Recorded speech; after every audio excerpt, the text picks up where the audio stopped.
不好意思，我去趟洗手间啊。请便。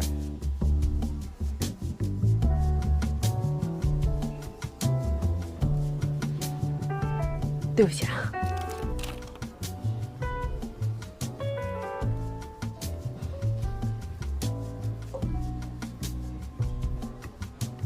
我们认识。谁啊？那个咖啡小妹。她是我当事人的闺蜜，我们是朋友。哎，这不违法，这是合法的。当然。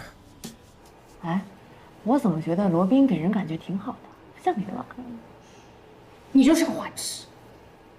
这份协议你要是签了，你就掉进去。哪有这么严重？他还夸我才华出众呢。你要时刻牢记，他是个律师，是任小年的律师，他接受的是任小年的委托，他的职责就是维护任小年的利益，即使他明知道任小年可能存在种种不端。是这样的吗？可我还是觉得他是真的欣赏我，聘请我当首席设计师。亲，那是人家职业素养高，好不好？人家把你卖了，你还替人数钱呢，亲。他哪把我卖了？按照这份合同，你是他们的首席设计师，也就是说，你所有的作品都属于任氏时尚。没听懂是吧？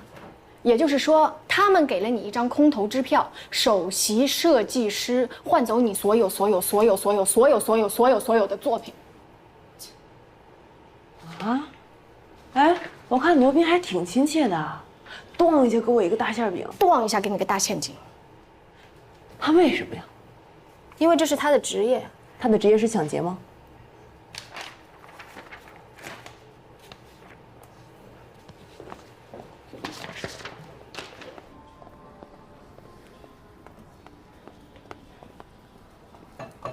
我们修改了一下。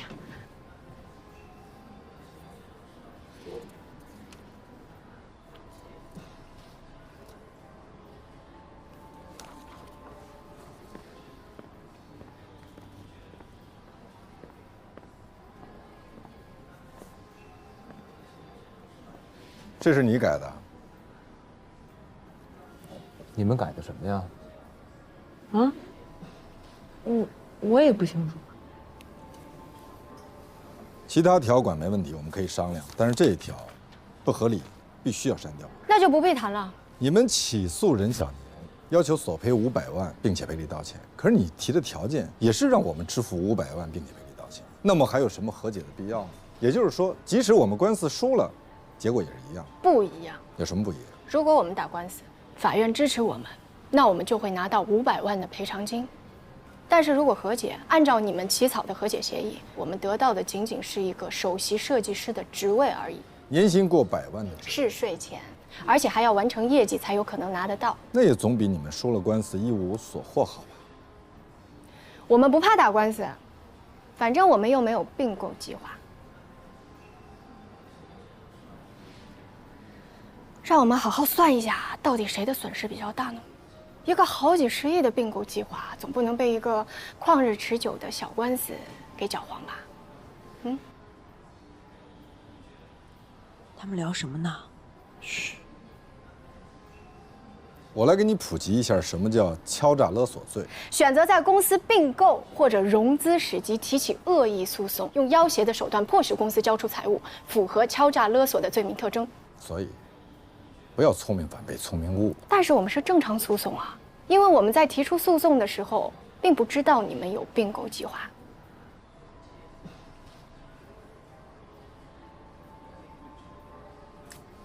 那你是什么时候知道的呢？就刚刚，你别想套我的话。我告诉你，我会读心术，我从你的表情里面读出了你的内心。你通过我的表情读到我的内心，有并购2个字。那请你再重新读一读，看看我的内心里面是不是有双赢2个字。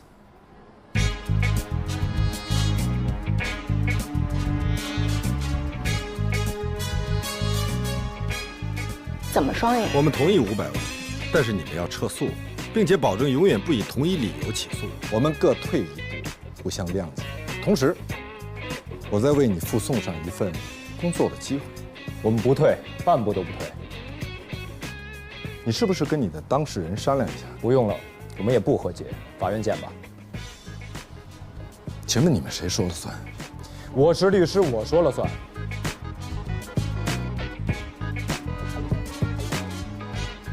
这份协议在我们下班之前都有效。我们的下班时间是晚上6点半。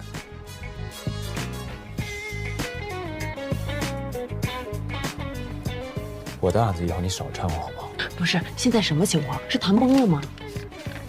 你别给我呀，我也看不懂，我听你们的。我觉得算双赢吧，他们本来是必败，为什么要跟他们双赢啊？因为打官司是一件性价比非常低的事儿。你为什么突然替他说话了？我没有替他说话，我真的是觉得是我这个听到了，我听到了。你听到什么了？他要给你份工作，他是不是让你去他律师事务所上班，对吧？他总能抓到人的软肋，因为他知道你想要什么。你的意思是我被他收买了是吗？我不是这种人。我没说你是那样人，我说他是那样的人。那什么意思啊？我根本就没有告诉他我到底想要什么。我满脸写什么了？我是个非常非常好的律师，因为我是个法律天才。你们别吵了，到底怎么回事啊？你跟他对抗，就是想引起他对你的关注和兴趣，太明显了。因为我是，我就这么想的，我就是这么想的。Excuse me， 一杯卡布奇诺带走，谢谢。罗律师，正好，你能帮我解释一下吗？非常乐意。根据这份协议，你可以获得500万的投资款。这么多啊？那当然是有条件的。首先你要保密，其次你要跟任先生成为一致行动人。什么叫一致行动？就是你不能告他了。他给你的500万，就是把应该赔给你的侵权费当投资款付给了你。哎，好啊好啊，我不管什么侵权费还是投资款，签了就能给钱吧？但前提是你要先撤诉。没问题。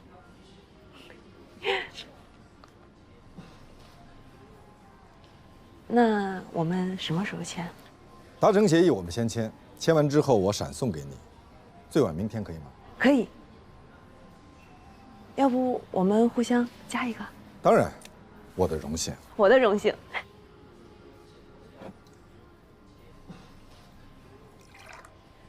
那我先走了哈。再会。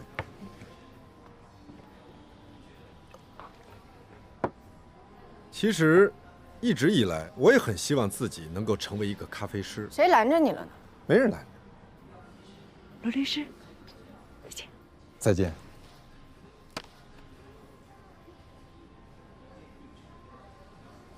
我的意思是说，咖啡师并不是我唯一的人生志愿。你唯一的人生志愿也不只是做咖啡吧？你是想要炫耀你有很多人生选项，选都选不过来，是不是？我为什么总是觉得你对我的职业充满了敌意？我没有办法尊敬把我赶下电梯的人，不是赶下去，这不是我自愿让你们的。那好，我替我的同事跟你说一声道歉。当时你也在场，怎么没有见你，阻止他们呢？如果这也是我的错的话，我也可以跟你道歉，并且这很有可能成为我的人生耻辱。黛西，我姐刚接到法院的通知，她说下礼拜4开庭。好啊，真的太谢谢你了，我应该的。那帮人帮到底，你再帮我姐出个庭呗。这不行。我们给钱，上次你写状子那个钱，我现在就转给你。不是，芳芳姐，不是钱的事儿，只有律师才有资格出庭，像我这种闲杂人等，是没有资格在法庭上说话的。帮你们写个起诉状什么的还可以，但是这个真的不行。哦，这样啊。那没有律师，我们也可以赢吧？我们占理啊。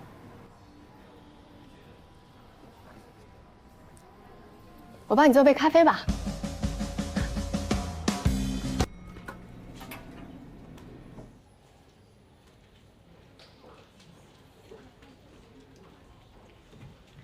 请问您找谁？啊，我找罗宾。哦，您约好了吗？没有，不好意思，罗律师需要预约。我是来上班的。您还是给他打个电话吧。好。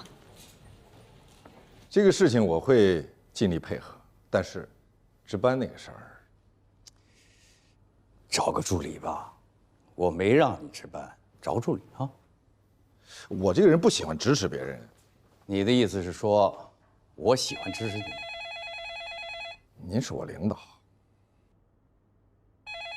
好，接电话吧。哦，对了，你和何塞。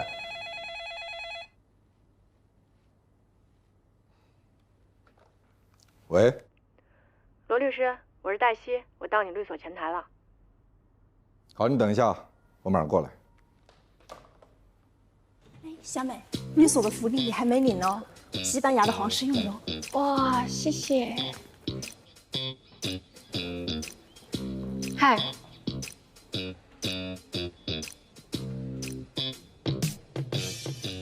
你这样就来了？怎么了？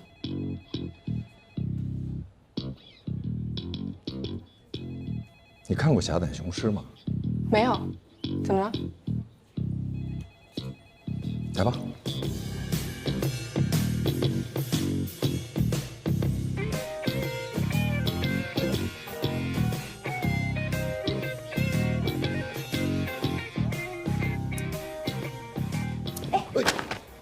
对不起啊。这女孩是谁？我怎么知道啊？罗宾不是所有的日程都由你来安排吗？是我安排的。我看你眼熟，好像在哪儿见过。你有脸盲症，你看谁都眼熟。我能识别出你跟他是两个人，真不容易。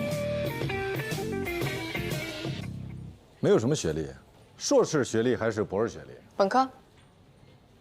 本科都没有。那你是自学成才吗？我上过法学院，只不过是在最后一年实习的时候出了一些事情。什么事情？我不想说。你应该知道，我们律所最低要求都是硕士学历以上。可是您昨天说要提供给我一份工作，并没有告诉我说要硕士以上啊。我现在说也不晚。唉，吴美薇的合约还没有最后签字吧？你威胁我？温馨提示：那你能做什么？所有律师助理能做的事情，我都可以做。会写律师函吗？会。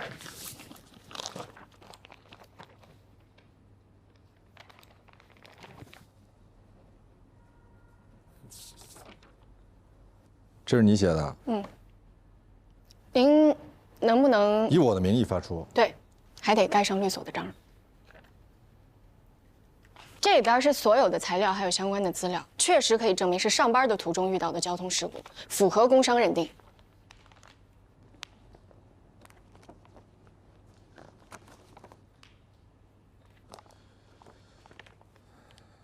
这是你送我的见面礼。希望您可以喜欢。好，我让丽娜给你找一个位子，你进来一下。关于你没有学历的事情，不要跟任何人讲。那如果有人问呢？你就说我不告诉你。黛西，我的助理；丽娜，我的秘书。所有助理都归何塞管。不，除了我的。那你需要去。我会跟封印说的。跟我来吧。还有，换个发型。走吧。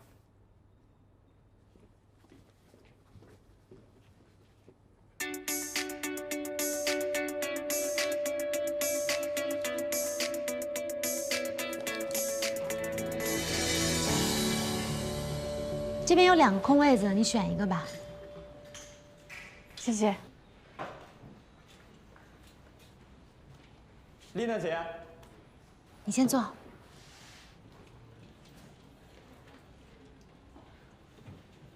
范小天儿，你个白痴啊，废物！我看看，这是什么？啊，错别字儿，给我重新校对一遍啊！一个字儿，一个标点符号的校对。现在开始，你们所有人啊，都听好了。如果想在全景待下去的话，那就都得给我认真。啊，尽全力。我们这不养废物，开始工作。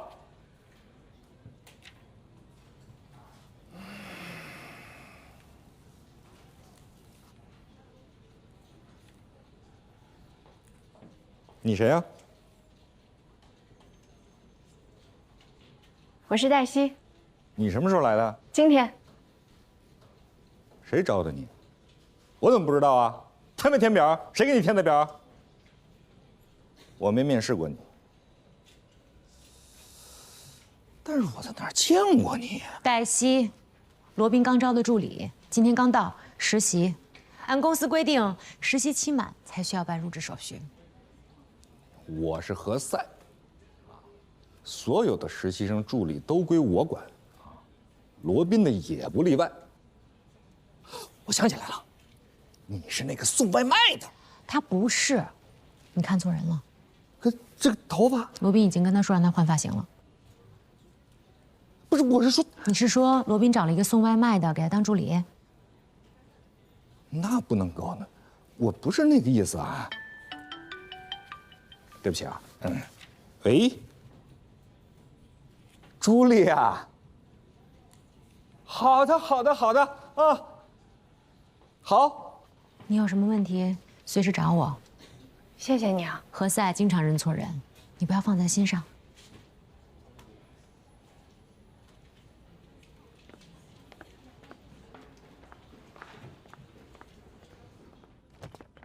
该走了。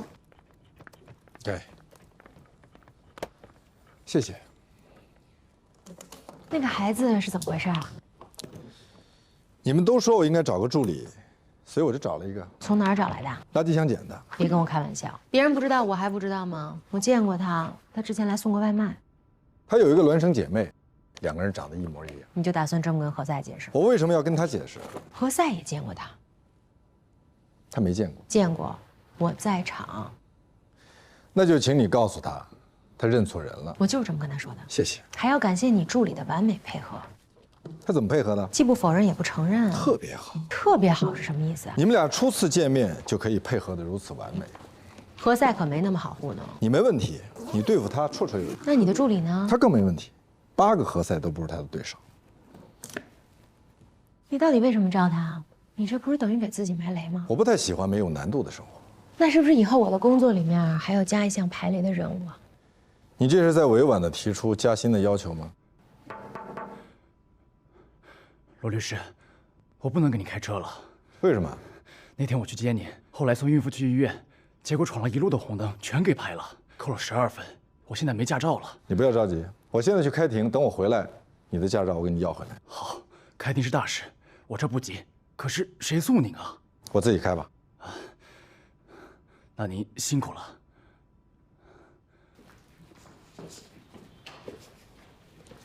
黛西，这是马师傅。哎，待会儿你帮他起草一份行政复议申请书，等罗宾回来你给他。好。马师傅，哎，我刚从法院出来，你在哪儿？已经解决了，您助理帮我解决的，都刷屏了，交警也跟我解释过了。他们调查过，我确实是送孕妇上医院，我现在也出名了。今天晚上的文章引发热议。文章是律所的一位实习律师写的，讨论的是司机载临产孕妇闯红灯该不该罚。我们现在就在全景律所向您报道。今天是您第一天上班？对。啊不，准确的说呀，他还没有办理正式的入职手续，所以还不能算是第一天上班。律师说话真是严谨。我们呢是经过长期的专业的训练的，平时啊，我就经常跟我们全景律师事务所的年轻律师们讲，一定要热心公益，要用我们学习到的法律知识去帮助社会啊，服务社会，回馈社会。明星律师回来啦！哇塞，换发型了，哎，还挺漂亮的。你们俩，我收拾东西啊。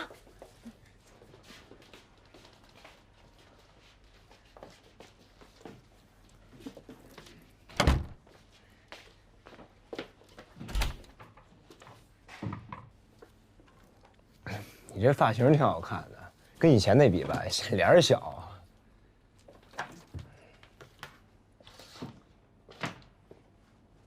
哎，我听说你到全景上班去了，是吧？嗯，恭喜啊！谢谢。对了，那个，这是给你的啊。这是什么呀？艾伦父亲的律师函，我写好了。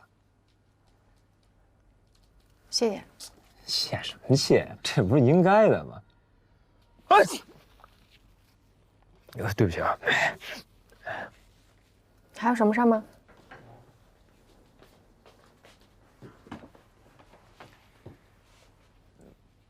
我错了，我今天复盘了一整天，我当时吧是特别生气，但是我觉得，你好赖跟我商量一下啊，结果你们俩在那边啊讨论特别火热，那把我丢一边，我能不生气吗？赶紧走吧你！哎，那你原谅我了吗？啊？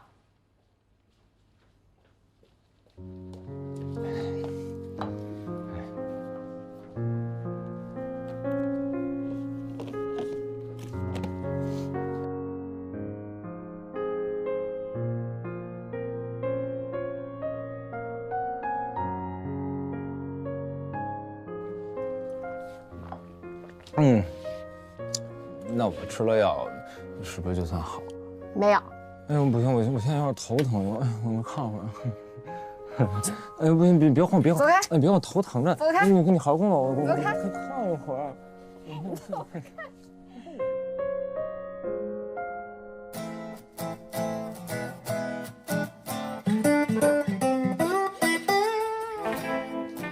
任总，罗律师，你看一下，坐吧。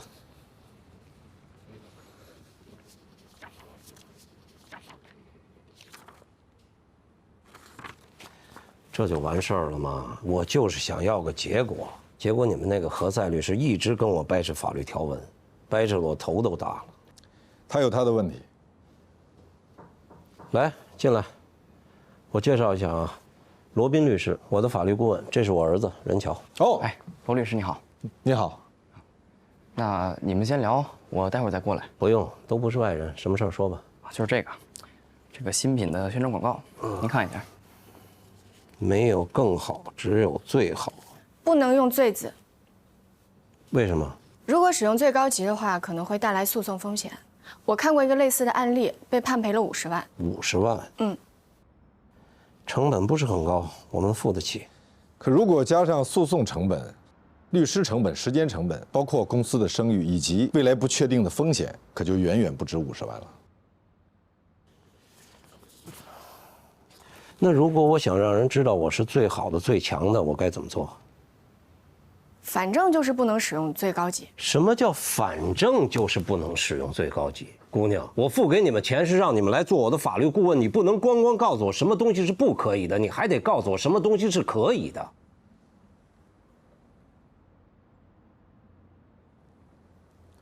任总，可以换一下顺序。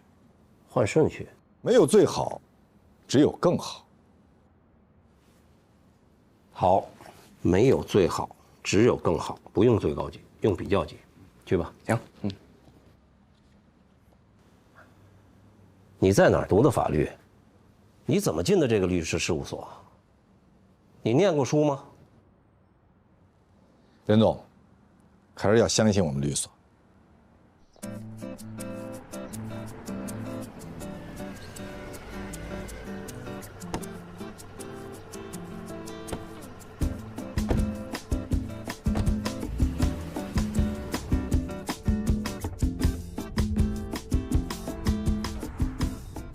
您能别让我跟任小年打交道可以吗？我干别的事儿都行，比如说你让我去写诉讼文书啊，去法院立案啊，查资料，彻夜加班也行。理由呢？他根本就不尊重法律。他是在用自己的方式表达尊重。什么方式啊？酬金啊，他是我们最慷慨的客户，也是最粗鲁、最没礼貌的客户。那说明你做的还不够好。如果你让他满意了，他就会给你很多酬金，以表达他对你的尊重。可如果你让他没满意，他就觉得没必要对你表示尊重。不是，我不明白，您为什么可以忍受这种混蛋呢？我雇你当我的助理，不是来让你问我这种愚蠢的问题。哎，我现在可以理解为什么您能和任小年惺惺相惜了。你用错成语了，我跟他谈不上惺惺相惜。那您这是什么呀？叫受人之托，忠人之事。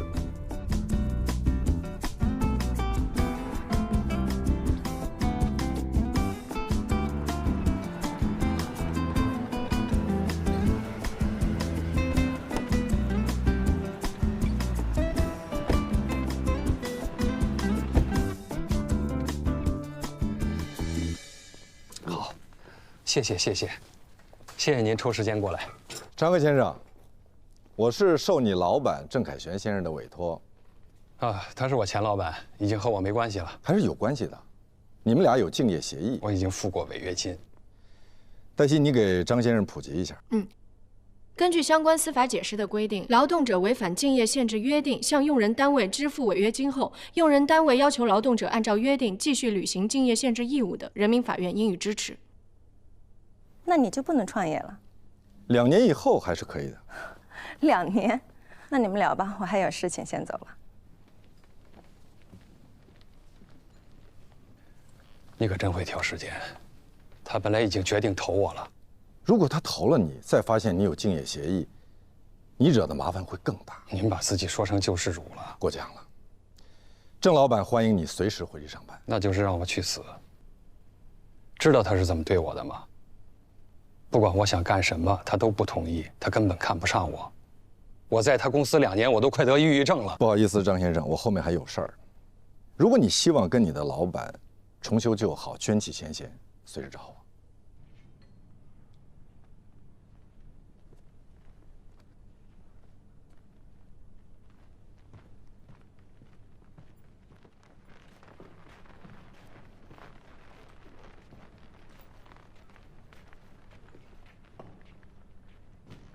我觉得咱们这样做对他不公平。人家当时在你那儿，你也没好好重视人家哦。现在人家自己出来创业，有了热度关注度了，你就拿出了竞业协议。需要我提醒你，这份律师函是你起草的吗？我当时并不知道他在郑凯旋那儿受的委屈。那只是他的一面之词。您没有看到他的眼神啊？啊，特别绝望，绝对不是装的。有一句话叫“置于死地而后生”。我不明白为什么一定要把人往死里逼呢？我给他路了呀，让他回来上班。那是绝路，绝处逢生。你能不能设身处地的替他想一想啊？他怎么能回去啊？他原本可以自己干出一番事业的，现在却要让他回到那个让他受尽冷落的前老板那儿，这不是胯下之辱吗？大丈夫能屈能伸，他可以向韩信学习。我觉得咱们这么做不对，不公平。你的工作不是来提醒我，记住，我们是律师，郑凯旋的律师。那也不能拿人钱财替人消灾吧？那你的意思是拿人钱财给人添堵？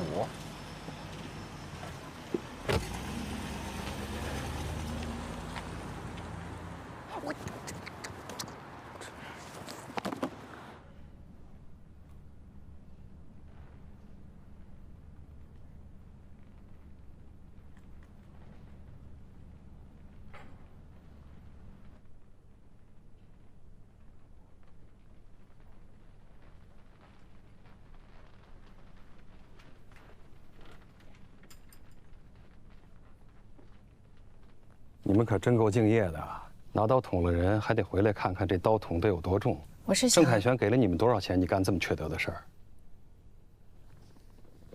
儿？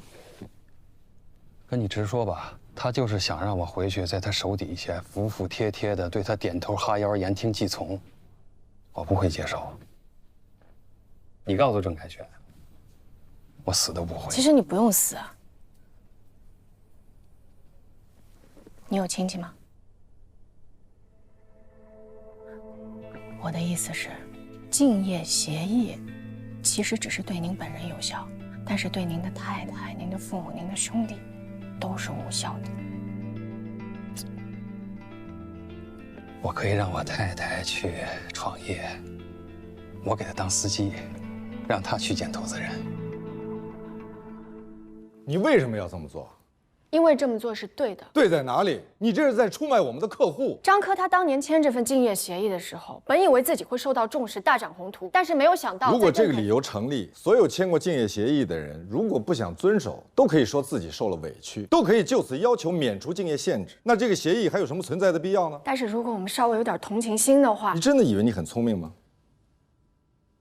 我警告你，你的所谓同情心，严重损害了我们委托人的合法权益，而且。因为你的这个自作聪明，接下来我将不得不采取更加严厉的法律手段，把张科告到倾家荡产。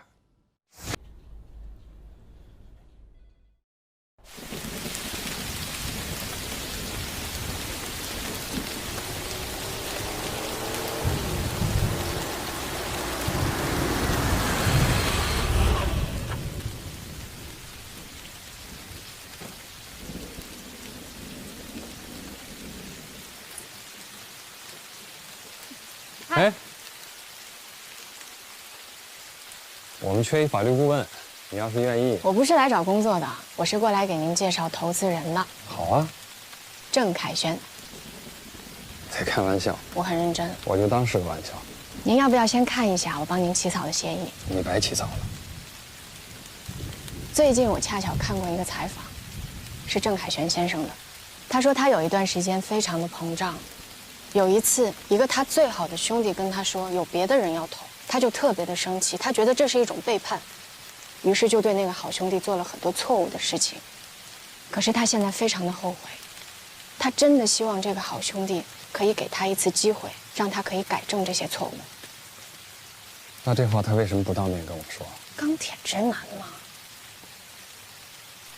这是他的道歉方式，他给您开的条件优于所有的投资人。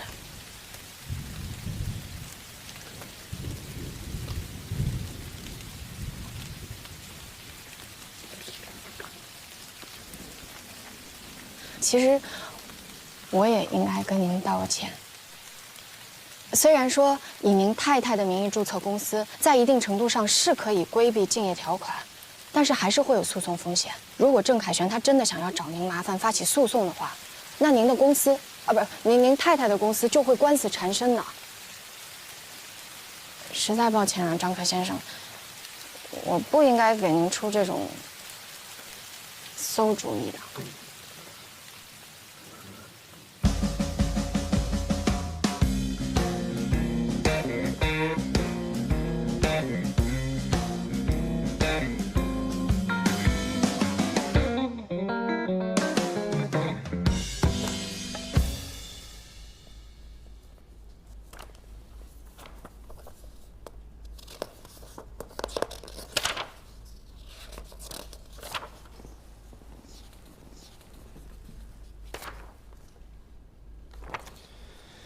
你让丽娜给郑凯旋打个电话，就说协议书已经签好了。好。还有什么事儿吗？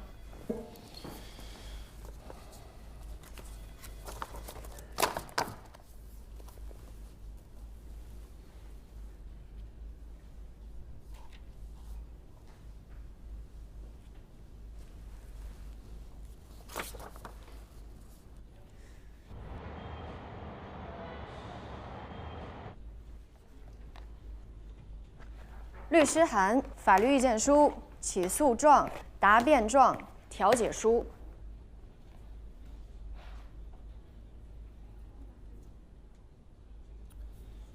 你最近多花点时间研究一下反不正当竞争法。柏静红被告是因为侵犯商业秘密，但他好像还不是咱们的客户吧？他很快就会是的。我觉得他那个泄密案更加适用于工商局的若干规定。不是所有的机密都是商业机密。那你马上把所有的跟泄露商业机密有关的法律规定全都找来。已经发您了。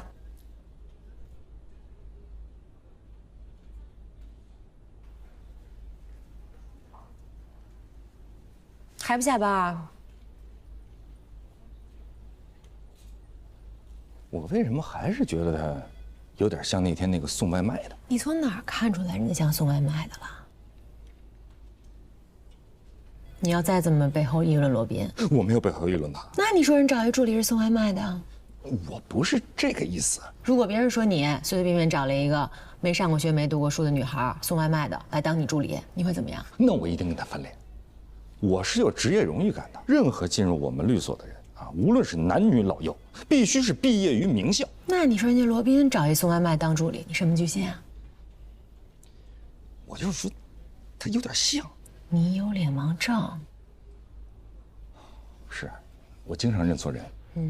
我有脸盲症啊，我不是那个意思啊，我什么意思都没有，你千万不要误会啊！我没有误会你，为了你好。我以后再也不乱说了。快去吧，赶紧下班，赶紧休息。我有脸盲症。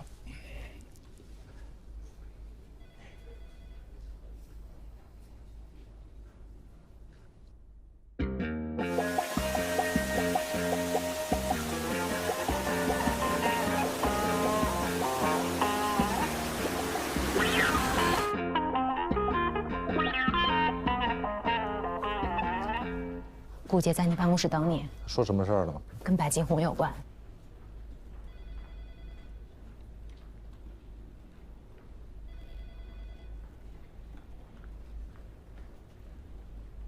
您找我？有事儿，白金红还记得吗？白金红，当然记得。他昨天晚上非常激动，给我打电话说让我帮他找一个有关知识产权方面最好的律师。你应该跟他说，就是最好的保姆也不能随叫随到。特殊情况急茬。您的事儿都是急茬。他现在是被告，原告有可能深思熟虑，被告完全是祸从天降。他是廖佳敏的客户，早就不是了，换了好几茬了。喂，白总。对，我现在就在罗宾律师的办公室，他已经答应了。是的。好，那一会儿见。白金红马上到。我什么时候答应你了？算我求你了，白金红是我最好的朋友。应该说，你一直想把他发展成你最好的客户吧？我们两个可以一起。不，你应该知道，我接任何客户的前提条件是，不跟任何律师合作。我不会干涉你的任何。这是我的原则。白金红可是我的朋友，是我把他介绍给你的。你可以不介绍给我，现在也还来得及。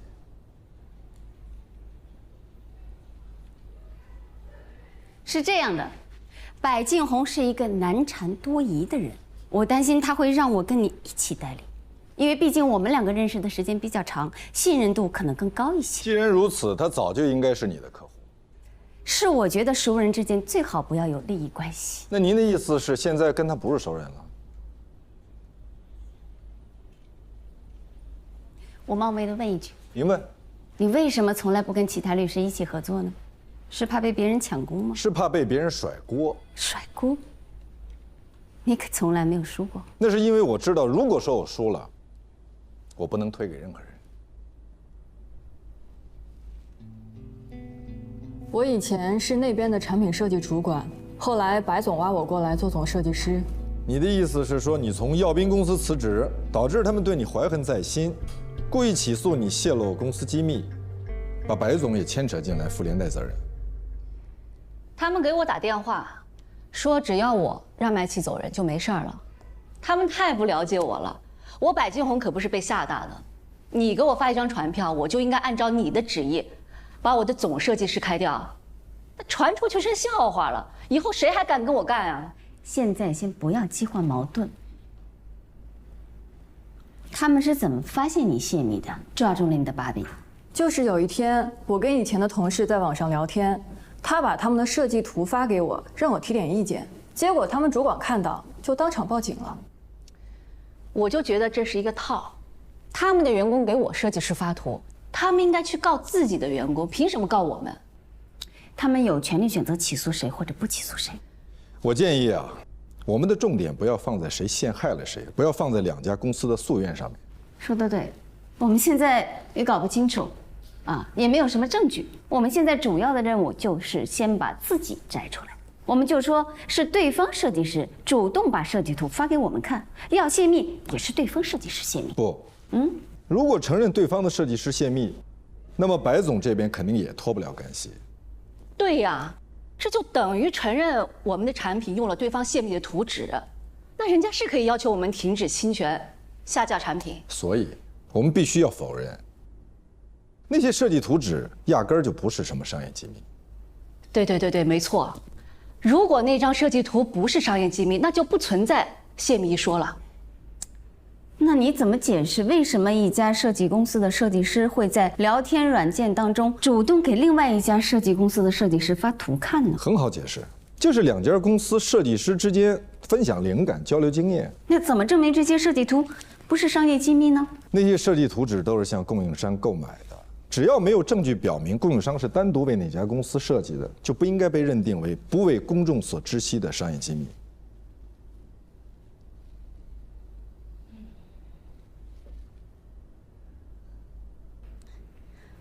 我给你们推荐的人靠谱吧？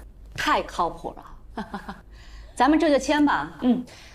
我们这是属于人在家中坐，祸从天上来。喂，你好。我没给他订外卖啊。也许是他自己订的吧。好，我知道了，谢谢。我要去见客户啊，他们要找最好的法律顾问，终于找到了我。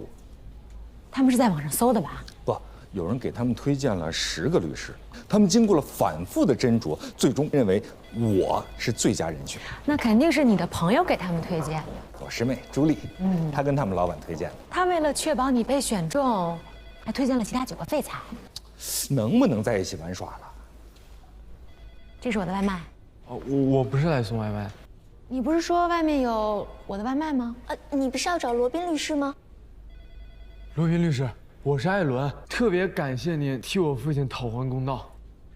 你不认识罗宾律师啊？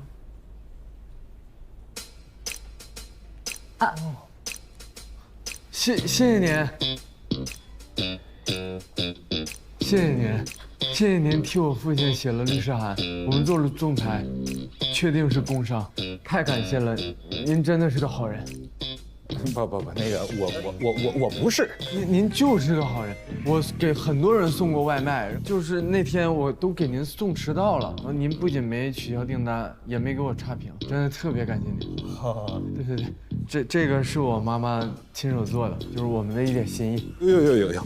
您那个尝尝卤猪蹄儿，谢谢你妈妈哈。但是呢，这我不是罗宾啊，我不是罗宾律师，我们是同事。非常好的同事，我们律所呢成立了一个公益中心，由我来负责。你放心，我呢会把罗宾热心公益帮助你父亲的事迹写到我的工作报告里去。这样以后呢，你有什么事情啊，你呢可以来找我，你叫我何塞律师就好啊。谢谢你。这个，丽娜，这位是罗宾律师的秘书啊，请他转交一下。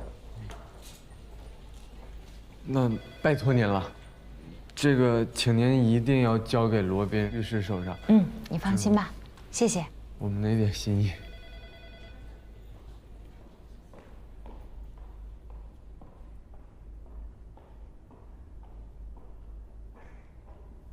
谢谢您啊，何塞叔叔。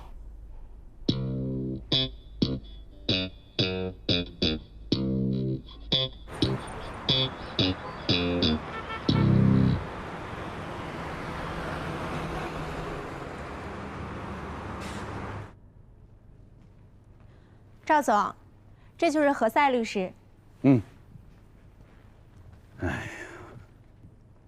何律师，幸会，照耀。幸会啊，全景律所的何塞啊，坐。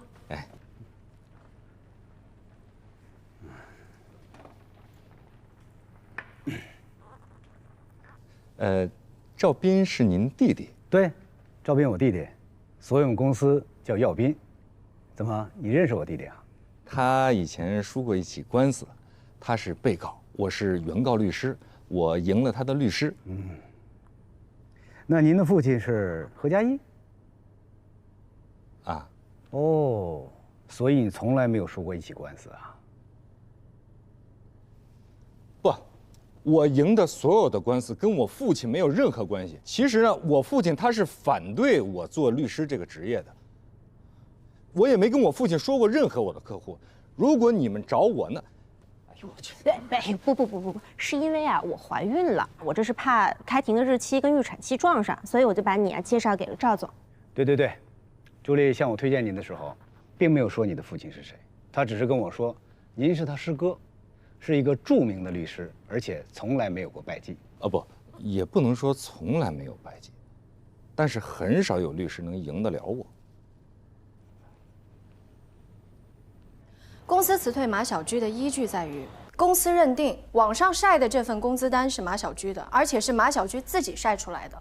但是网上传的这个工资单局部截图当中，并没有员工的姓名或者公司，所以我们可以抗辩，仅凭公司内部调查就认为是员工泄露的，并不合理。公司认为他们在聘用合同中已经强调，工资属于高度机密，员工之间也不得交流工资信息，而且马小居也已经跟公司签了这份保密协议。您说的对。目前法律规定中并无对工资薪酬不能做出保密约定的条款。实践中，在保密约定并未违反同工同酬的情况下，也存在认可薪酬保密约定的案例。但公司无法证明那是马小居自己上传的工资单。好，那你去起草代理词。已经起草好了。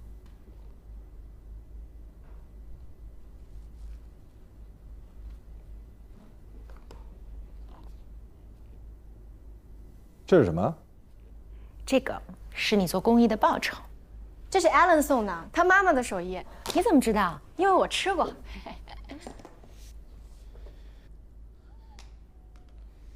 来吧，大家一起。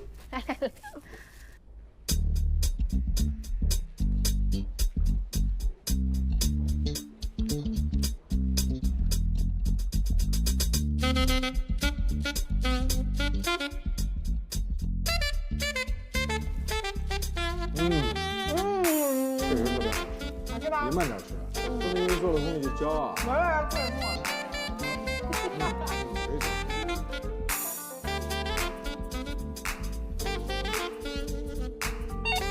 喂，给我订个外卖。你想吃什么？猪蹄儿，卤猪蹄儿。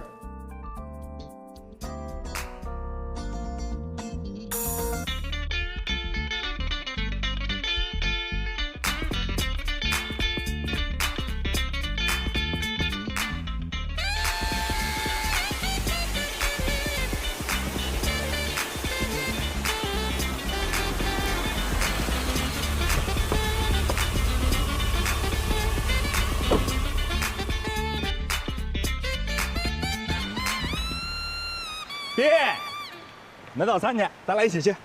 我不买，那我也不买。你刚才说你要买，我说的是咱俩一起去买早餐，你买我就买，你不买我就不买。你这是唱的哪出呢？冯印跟我说了，说你很多事情啊，其实不是针对我，啊，你呢是一个有点孤傲的人。我还一直以为我相当平易近人呢。哎，昨天啊，我见了咱们的师妹朱莉，你还记得她吗？她是要给你介绍一个案子吗？对。她怀孕了？你怎么知道？否则她为什么不自己做，要介绍给你呢？她做了一半了，已经起诉了。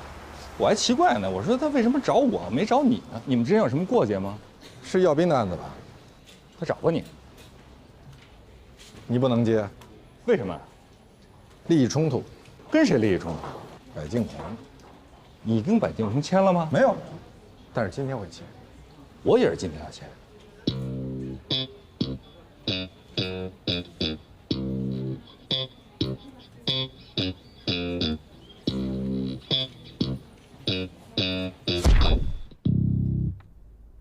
我的决定是柏敬红。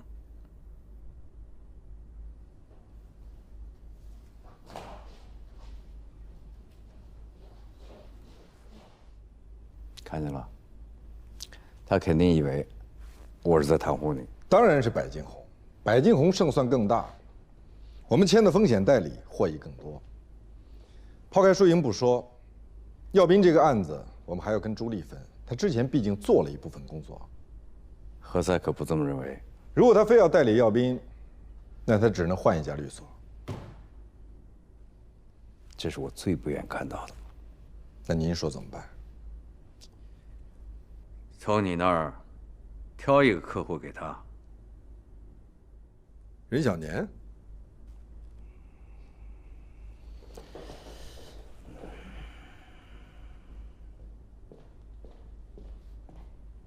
哎，刘总，你稍等啊，我马上就到。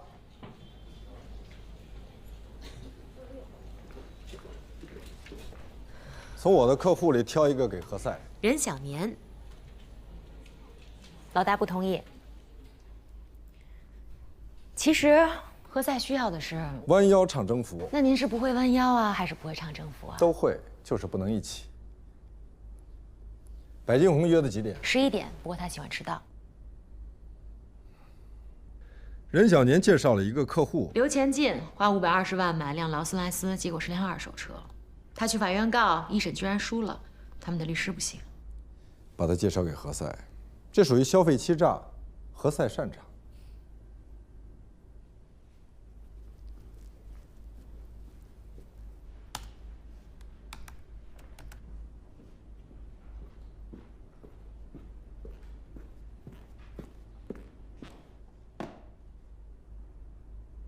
什么呀？一个礼物。送我礼物干什么？求你接一个案子。罗宾让你求我呀？你接还是不接？干嘛不自己接呀？你觉得呢？他觉得对不起我，还是因为案子太棘手，客户太难缠呀？何塞，这里面啊可是设计师茶具，我可拿走了啊。哎，你留着吧。我可是因为你啊，不是因为他。嗯。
我把廖佳敏介绍给了耀斌，你别恨我。我为什么要恨你？好，那我们就冰释前嫌啊！我呢，接受你的道歉。我的道歉？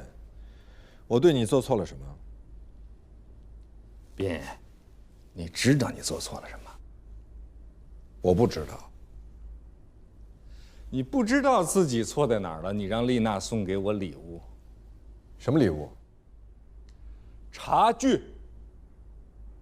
丽娜说是我送的。我懂了。是丽娜觉得你错了，所以她在替你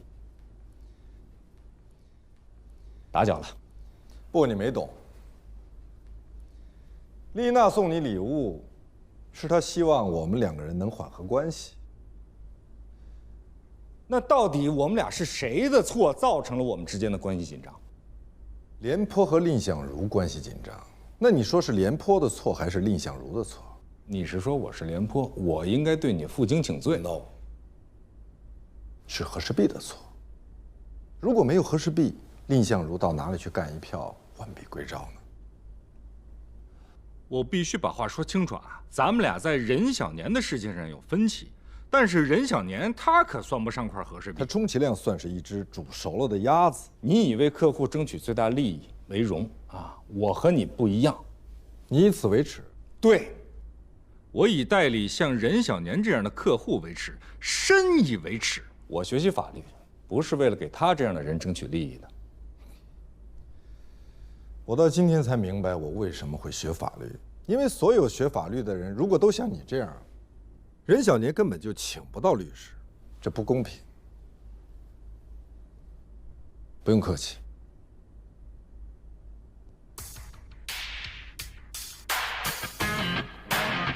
开展中央储备肉投放工作，共向市场投放中央储备猪肉1万吨，增加猪肉市场供给。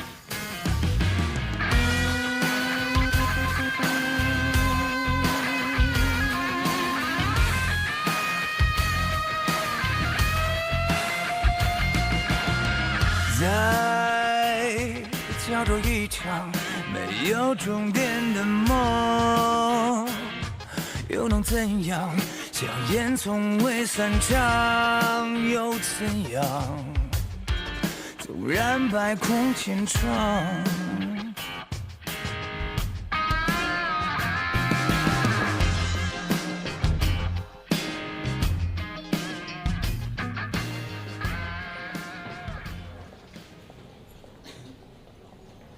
廖主任，你是越长越帅了。你越来越年轻了。听说你和何塞一直在明争暗斗。麦飞说的吧？他在你们那儿实习的时候，夹在你和何塞之间，两头为难啊。可在您那儿，他可是大红人啊。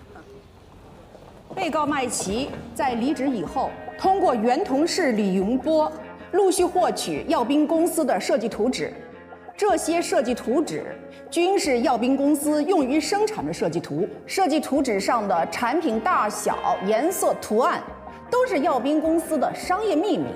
技术秘密是为了解决某项技术问题，经由智力劳动获得的设计、程序、工艺方法等。此外，速征信息要构成商业秘密，不仅应处于一般的保密状态，而且获得该项信息需要有一定的难度。从 4S 店提供的电脑检测记录来看，该车的大部分设施显示已经行驶的公里数为5515公里，而部分设施显示的行驶里程为1767公里。被告麦琪利用与原同事李云波的亲密关系，窃取耀斌公司严格保密的设计图纸。原告所提交的证据是两个曾经共事的设计师之间的正常交流。汽车销售公司将一辆二手劳斯莱斯篡改里程表之后，当作新车销售给顾客。涉案设计图所示的颜色、图案大小，也不属于应受法律保护的技术秘密信息，属于销售欺诈。其任职的晋宏集团需承担连带赔偿责任。全体起立。现在宣判，涉案图片的大小尺寸属于直接观察可得的内容，图片大小尺寸本身不蕴含任何技术手段，不能够解决任何技术问题，不属于技术秘密的保护课题。综上，法院驳回耀斌公司的诉讼请求。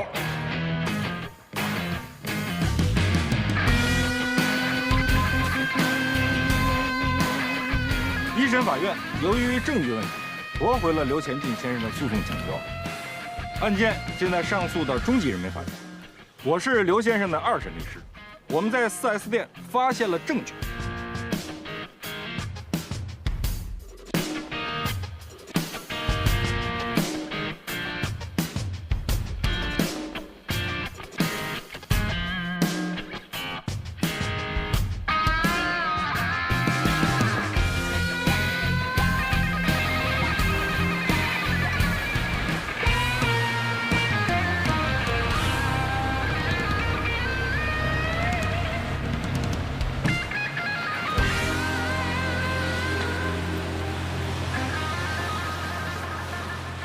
你现在马上给任小年他们公司做一个完整的裁员预案流程。裁员？裁多少？裁员名单我会发到你邮箱。公司希望他们自动离职，你负责让他们签字。他们公司没有 HR 吗？ HR 也在裁员之列。那如果他们不愿意自动离职呢？你要告诉他们可能的后果，比如说呢？开除。为什么？你负责找到合理合法的开除理由。是任小年的公司出什么问题了吗？是并购。去做吧，一定要想周全，包括法律方面的流程、企业内部沟通和手续办理的流程，都要合法合规，避免引起法律纠纷。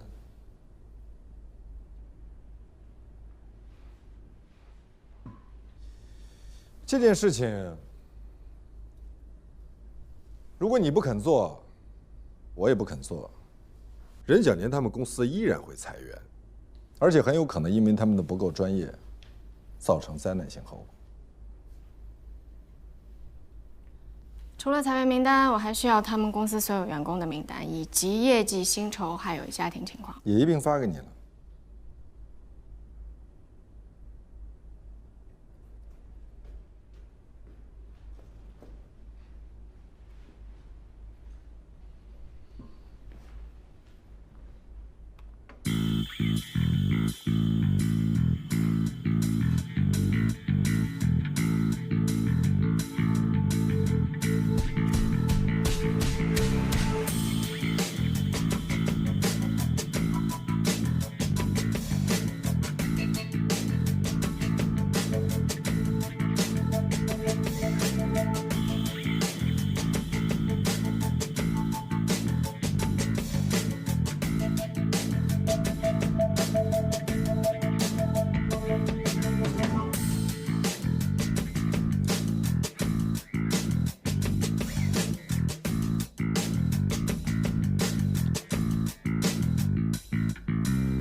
请进。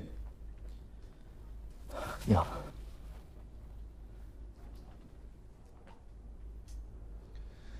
我们是公司请来的法律顾问。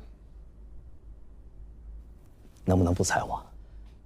我在这家公司做了24年，我是这儿的高管。我这24年没有功劳也有苦劳啊。能不能不裁我？你要不要先看一看公司给你的补偿金？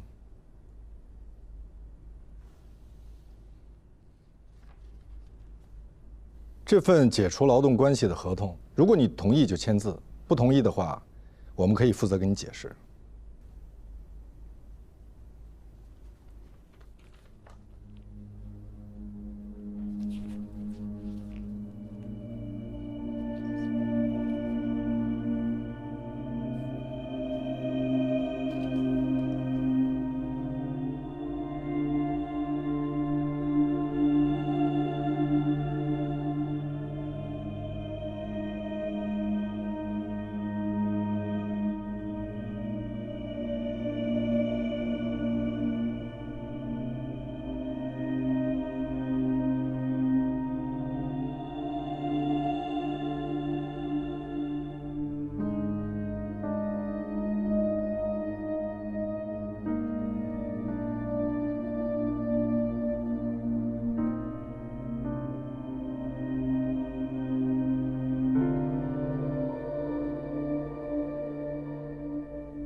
人挪活，树挪死，长痛不如短痛。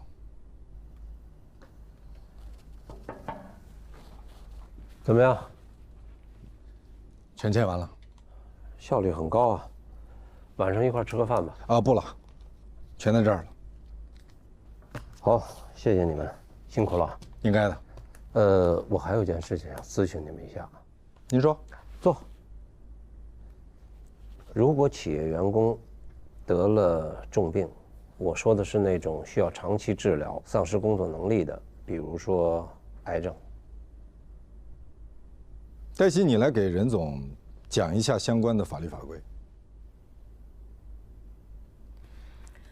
根据劳动部关于贯彻执行《中华人民共和国劳动法》若干问题的意见第59条规定，职工患病或非因公负伤治疗期间，在规定的医疗期限内，由企业按有关规定支付其病假工资或疾病救济费。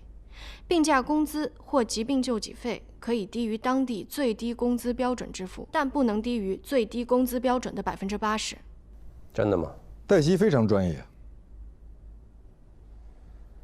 太好了。你们还得帮我再裁掉一个人。您是说现在吗？最好是现在。现在已经过了下班的时间了。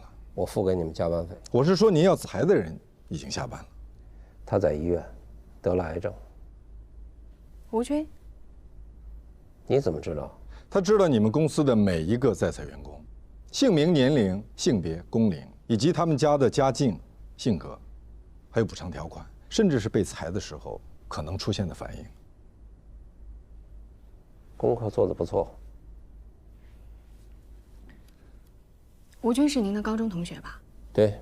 您公司成立的时候他就在。2年前，他身为公司大客户经理，在就职仪式上，他公开表示，他最大的愿望就是为公司服务到功成身退。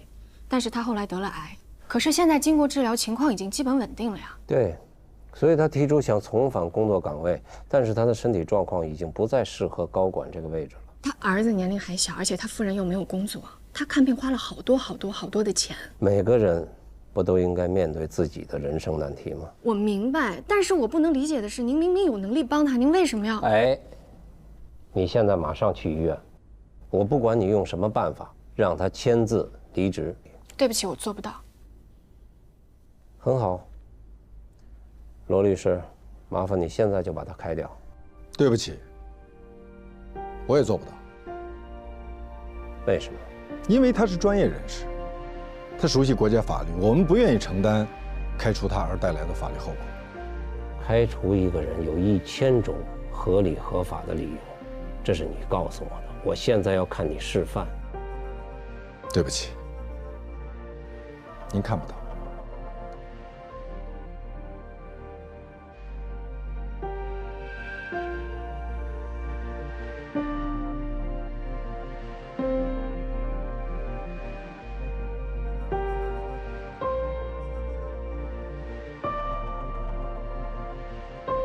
必须给我向任小年道歉。我为什么跟他道歉？废话，他是我最大的客户。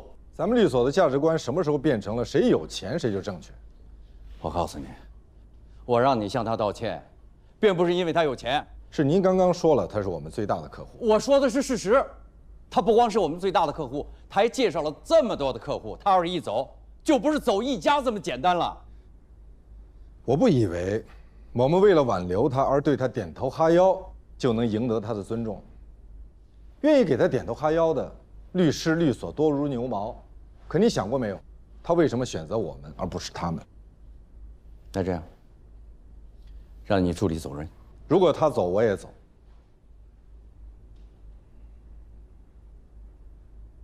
我和他没有您猜测的那种关系。那为什么你为了他还激怒客人呢？为了公平。他激怒了我的客户，这一点我已经批评教育过他。我怎么向任小年交代啊？我认识他以来，他从来没有发过这么大脾气。您就可以跟他说，我那个实习助理太年轻，他缺乏跟大客户沟通交流的经验。这一点以后我们一定会加强职业培训，但是不能因为他说了几句真话实话，我们就要把他开掉。我不是这样的人，您不是这样的上司，我们的律所也绝不是这样的律所，对吧？你居然还嬉皮笑脸，那难道你想看我愁眉苦脸？严肃点。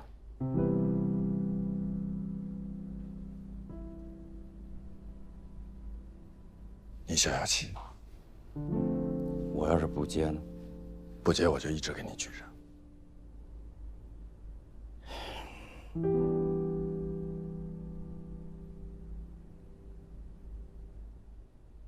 严肃。